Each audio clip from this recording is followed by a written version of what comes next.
मंजूर वाहन कायद्याविरोधात ट्रक चालकांनी काल नवी मुंबईत आंदोलन केले।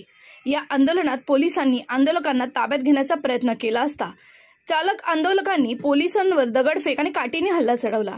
यावेळी येणाऱ्या पोलिसांनी 33 चालक आंदोलकांना ताब्यात घेत त्यांच्यावरती 307 चा गुन्हा दाखल करून त्यांना आज कोर्टासमोर हजर केले असता कोर्टाने या सर्व आरोपींना 5 जानेवारीपर्यंत पोलीस कोठडी सुनावली असून पुढील तपास पोलीस करत आहेत। तर अजून काही आरोपींचा शोध पोलीस घेत आहेत।